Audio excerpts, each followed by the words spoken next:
মহারণা পরিশোধ করা ছাড়া স্ত্রীকে স্পর্শ করা ইসলামী শরিয়াতে জায়েজ আছে কিনা? একজন স্ত্রী তিনি তার স্বামীকে মহারণা পরিশোধ না করার অজুহাতে শারীরিক সম্পর্ক থেকে বাধা প্রদান করার অধিকার রাখেন কি? আসসালামু আলাইকুম রহমতুল্লাহি ওবরাকাত। সুপ্রিয় দর্শক মণ্ডলী, আজকের ভিডিওটিতে আমরা জানবো যে মোহর না দিয়ে কোনো স্ত্রীকে স্পর্শ করা যাবে কি যাবে না। খুবই গুরুত্বপূর্ণ একটি প্রশ্ন, তো প্রশ্নের উত্তরটি সম্পূর্ণ দেখে যাবেন। এবং আমরা এই চ্যানেলে নিত্য নতুন ইসলামিক ভিডিও আপলোড করে থাকি, অবশ্যই চ্যানেলটিকে সাবস্ক্রাইব করে রাখবেন। মহারণা পরিশোধ করা ছাড়া স্ত্রীকে স্পর্শ করা ইসলামী শরিয়াতে জায়েজ আছে কিনা? একজন স্ত্রী তিনি তার স্বামীকে মহারণা পরিশোধ না করার অজুহাতে শারীরিক সম্পর্ক থেকে বাধা প্রদান করার অধিকার রাখেন কিনা? এ প্রশ্ন উত্তরে আমরা বলতে চাই, কোরআন হাকিম আল্লাহ তাআলা ইরশাদ করেছেন, ওয়া আতুন নিসা আস-সাদুকাতিহিন্না নিহলা, অর্থাৎ তোমরা তোমাদের স্ত্রীদের মহারণাগুলোকে পরিশোধ করবে অপরিহার্য রূপে, অর্থাৎ এটি মেয়েদের অধিকার, স্ত্রীর অধিকার। মহারণা যেহেতু স্ত্রীর অধিকার, সেজন্য ইসলামী শরিয়া মহারণার বিষয়টিকে সম্পূর্ণরূপে স্ত্রীর উপরে ন্যস্ত করেছে, অর্থাৎ স্ত্রীর সিদ্ধান্তই ইসলামী শরিয়ার সিদ্ধান্ত হিসাবে বিবেচিত হবে এক্ষেত্রে। তবে সাধারণ অবস্থায় বিবাহের মজলিসে বা বিবাহের সময়ই মহারণা পরিশোধ করে দেওয়া উচিত এবং উত্তম। রাসূল করিম সাল্লাল্লাহু আলাইহি ওয়াসাল্লাম যে সমস্ত বিবাহ নিজে সম্পাদন করেছেন, সে সমস্ত বিবাহের যে বিবরণ হাদিসে উঠে এসেছে, আমরা দেখতে পাই সেখানে তিনি উপস্থিত মজলিসেই পাত্রকে, বিবাহেচ্ছুক ব্যক্তিকে মহারণার বিষয়ে প্রশ্ন করেছেন এবং অনেক সময় মহারণা তার কাছ থেকে আদায় করে দিয়েছেন ওই মজলিসেই। বোঝা গেল তাহলে বিবাহের মজলিসে বা বিবাহের সময়ই নগদেই মহারণা পরিশোধ করে দেওয়া হলো উচিত এবং উত্তম, এটি হলো সুন্নাহ। তবে যদি কেউ কিছু মহারণা নগদ তখন পরিশোধ করেন আর বাকিটা পরে করেন, অথবা পরিপূর্ণটা পরে পরিশোধ করতে চান, তাহলে সেক্ষেত্রে সেটি ইসলাম শরিয়া জায়েজ রেখেছে স্ত্রীর সম্মতির ভিত্তিতে। এমনকি স্ত্রী যদি মাফও করে দিতে চান, সেটিও স্ত্রীর জন্য জায়েজ রয়েছে, তিনি মাফ করে দিতে পারেন মহারণা, এবং স্বামী সেটাকে গ্রহণ করতে পারেন। আল্লাহ তাআলা কোরআন কারীমে বলেছেন, ফাইন তিবনা লাকুম আন শাইইম মিনহু নাফসা ফাকুলুহু হানিআম মারিআ, তোমাদের স্ত্রীগণ তোমাদেরকে যদি কোনো ছাড় দেন তাদের মহারণা থেকে, তাদের অধিকার থেকে, তাহলে সেটা তোমরা ভোগ করতে পারো। তবে আমাদের সমাজে যেটি ট্র্যাডিশন হয়ে দাঁড়িয়েছে, তাহলে বেশিরভাগ বিবাহের ক্ষেত্রেই মহারণা বাকি রাখা হয় এবং নগদে পরিশোধ করা হয় পরিপূর্ণরূপে, এরকম বিবাহের পরিমাণ খুবই কম।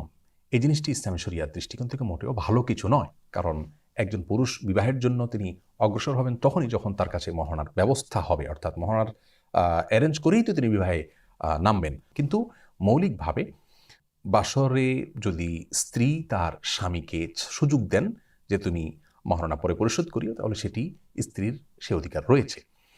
আর যদি স্ত্রী বাসর রাতে স্বামীকে বাধ্য করেন যে মহারণা পরিশোধ করতে হবে আগে, স্পর্শ করার আগে, শারীরিক সম্পর্ক করার আগে, তাহলে সেই অধিকার সারা বিশ্বের সমস্ত উলামায়ে কেরামের ঐক্যমতের ভিত্তিতে স্ত্রী রয়েছে।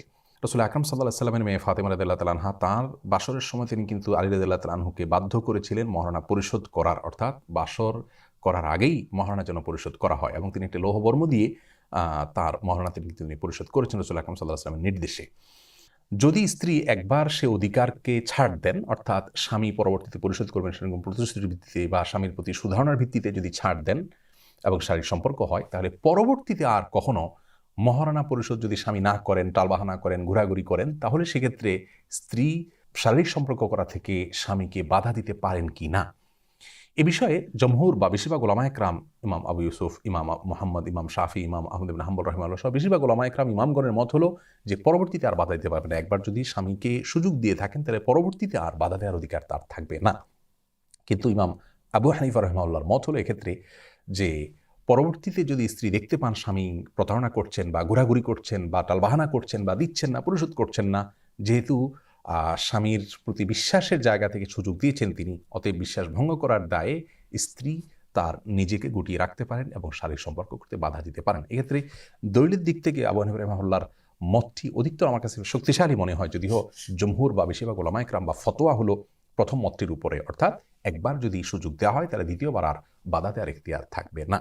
অনেকে মনে করেন বাসর রাতে স্ত্রীকে বিশেষ কিছু দেওয়া, মহারণার কিছু অংশ দেওয়া, এটা সুন্নাহ বা ভালো কাজ। এ বিষয়ে কোরআন হাদিসের বিশেষ কোনো নির্দেশনা নাই, তবে অবশ্যই হাদিয়া দেওয়া ভালো কাজ, হাদিয়াকে খারাপ কাজ বলা যাবে না। প্রথম সাক্ষাতে হাদিয়া দেওয়া ভালো, আর মহারণা যেহেতু প্রথম সাক্ষাতের আগে আগে দেওয়াটা উচিত কাজ, ভালো কাজ, সেজন্য সেটা বাসর রাতে আদায় হতে পারে। তো এখান থেকে বোঝা গেল যে মহারণার বিষয়ে সবারই দায়িত্বশীল ভূমিকা থাকা উচিত এবং এটি যথাযথভাবে পরিশোধ করা উচিত। একান্ত বাধ্য না হলে বাকি রাখা উচিত নয়, আর যদি বাকি রাখা হয় সেটাও পরিশোধ করে দেওয়া উচিত। এবং ফাতেমা রাদিয়াল্লাহু তাআলার যে ভূমিকা, সেখান থেকে বোঝা গেল মেয়েদেরও এটা তাদের অধিকার হিসাবে এটাকে নিছক আবেগের বশে পরিপূর্ণরূপে মাফ করে দেওয়া বা এটাকে পাত্তা না দেওয়া বা এটাকে কোনো গুরুত্ব না দেওয়া এটা উচিত নয়, বরং এটি তাদের অধিকার। হ্যাঁ,